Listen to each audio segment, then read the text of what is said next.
sharciga akhrinta labaad maanta marayo waa macdantu waxaad ogtihiin khayraad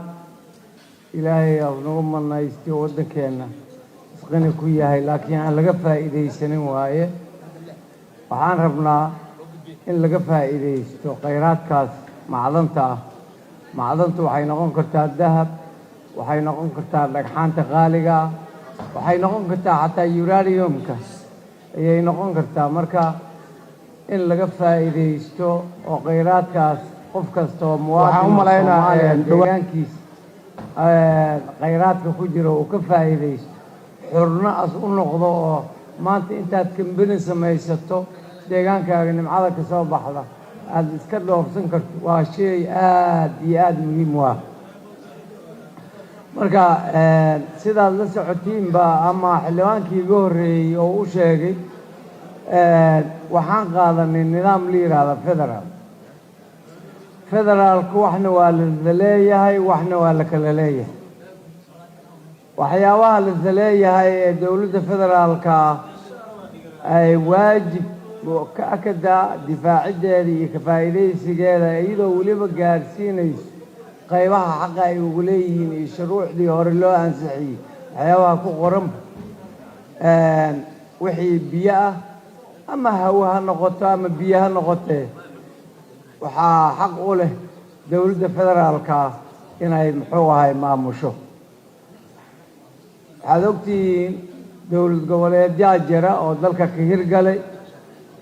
dowlad goboleedyada deegaamo beri ah ayay ku fadhiyaan dabcan dad badna waa jirtaa laakiin baddaas ayaga hadda shuruuc hore ka soo baxday oo dowladda federaalka si dhab ah loogu xil saaray mana rabno shuruucda muxuu ahaay aan samaynay inay isduqeeyaan iyaga ma aan doonayn marka waxaan rabnaa shuruucdaas iyaga ah ee la samaynayo kuwa kala badbaado oo aan isduraynin oo aan iska daba laabanaynin inay noqdaan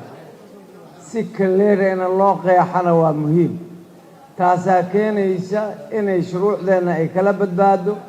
in muxuu ahay sharciga aan samaysanayno sharci professionaala oo wanaagsan uu noqdo anigu waxaan qabaa oo aan sharcigan ku soo kordhinayaa wixii beri ku saabsan in loo daayo dowlad goboleedyada muxuu ahay ama isteedyada hadda sidii qofku u yaqaano in loo daayo ka faa'iideysiga khayraadkooda deegaanka berigaa ee iyaga ay leeyihiin oo sharcigana sidaas ugu qeexnaado oo aanay dowladda federaalka iyo dowlad goboleedyadii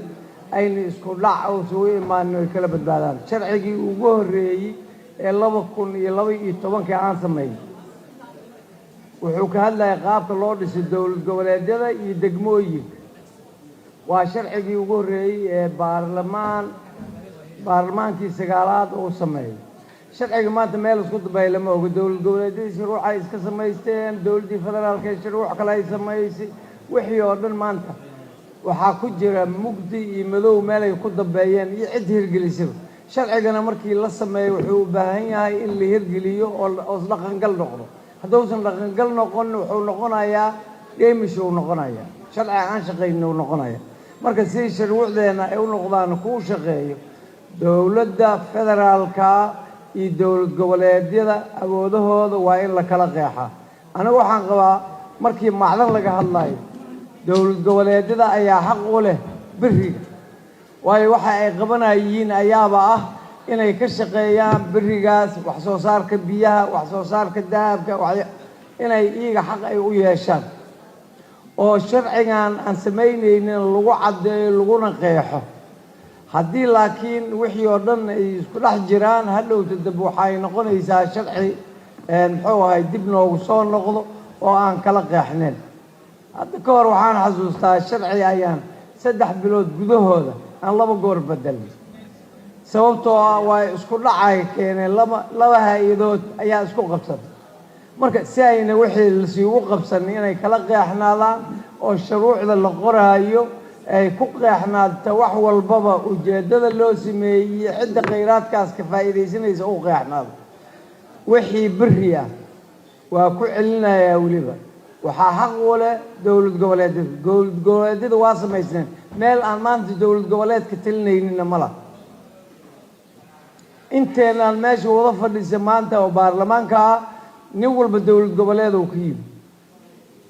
oo si gaar ah uu sii difaacaya oo danihiisa lagu la xisaabtamaya oo sharciga maxaad ka tiri la leeyahay marka si aan u gudubno waajibaadkeena shuruucda aan sameynayno waa inay noqdaan kuwa professional oo deegaankaada uu ka faa'iideysan karo marka waxaan hadalkayga ku soo koobayaa dowlad goboleedyada ha loo daayo wixii beri uu ku saabsan oo macdan ah oo sharcigan uu tilmaamayo aad u mahadsantihiin. Assalaamu calaykum waraxmatullahi